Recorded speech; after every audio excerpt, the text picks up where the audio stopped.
प्रादेशिक मनोरुग्णालय येरवडा पुणे इथल्या सफाई कर्मचाऱ्यांचं गेले अनेक वर्ष इथल्या ठेकेदाराच्या मार्फत आर्थिक शोषण केलं जात होतं।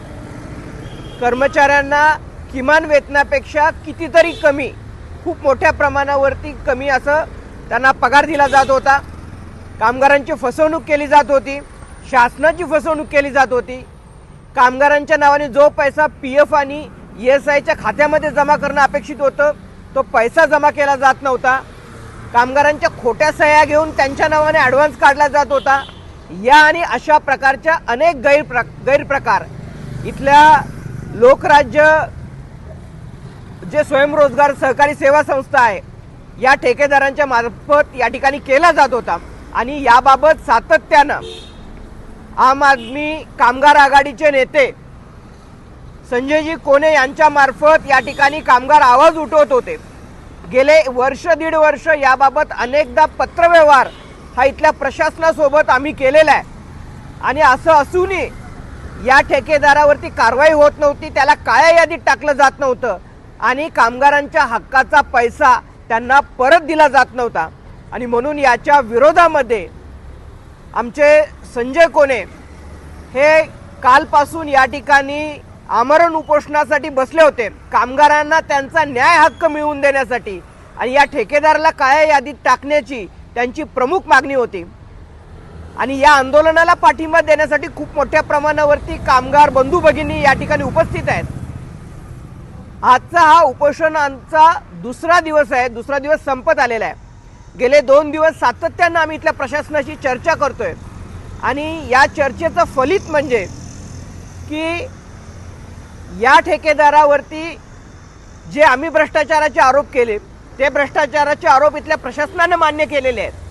आणि त्याने का केलेल्या गैरकामाचा, त्याने केलेल्या अनियमिततेचा आणि भ्रष्टाचाराचे पुरावे हे इथल्या प्रशासनानं वरिष्ठांना कळवलेले आहेत। इथल्या उपसंचालकांनी त्यांना काळ्या यादीत टाकण्याची शिफारस केलेली आहे, चौकशी समितीने काळ्या यादीत टाकण्याची शिफारस केली आहे।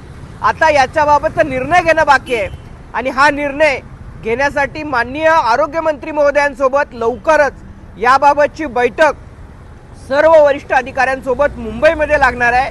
तशा अर्थाचं पत्र हे आज या ठिकाणी माननीय रुग्णालय अधीक्षक डॉक्टर कोलोड यांनी या ठिकाणी उपोषणकर्ते संजय कोणे यांना दिलेलं आहे।